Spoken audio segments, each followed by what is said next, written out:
আসসালামু আলাইকুম বন্ধুরা, কেমন আছেন সবাই? আশা করি আল্লাহর রহমতে সবাই অনেক ভালো আছেন। আজকে আপনাদের মাঝে নিয়ে আসলাম একটি শিক্ষামূলক গল্প।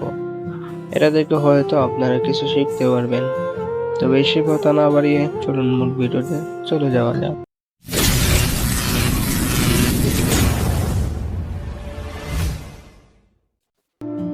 তো আজকের শিক্ষামূলক গল্পটির নাম একটি খালি বালতি।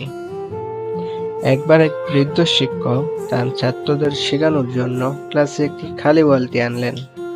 বালতির পাশে কিছু বড় পাথর, ছোট পাথর, বালু এবং পানি ছিল। তিনি বালতিতে বড় পাথরগুলো ফেলে দিলেন এবং ছাত্রদের জিজ্ঞেস করলেন, বালতি কি এখন পূর্ণ? ছাত্ররা বলল, হ্যাঁ স্যার। তারপর শিক্ষক ছোট পাথরগুলো ডাললেন, সেগুলো বড় পাথরের ফাঁকে ঢুকে গেল। তিনি আবার বললেন, এখন কি পূর্ণ?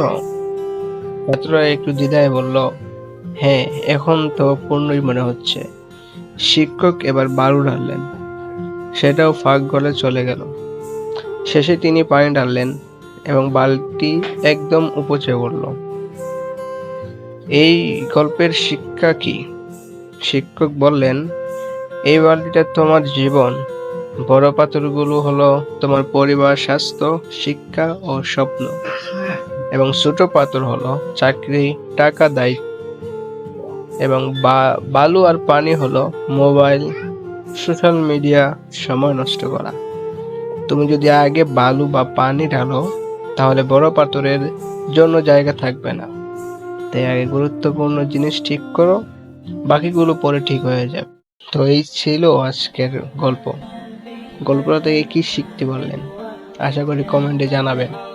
আর ভিডিওটি যদি ভালো লাগে থাকে তাহলে একটা লাইক করে চ্যানেলটি সাবস্ক্রাইব করে পাশে থাকবেন। দেখা হচ্ছে আরেকটি ভিডিওতে। সে পর্যন্ত সবাই সুস্থ থাকুন। আল্লাহ হাফেজ।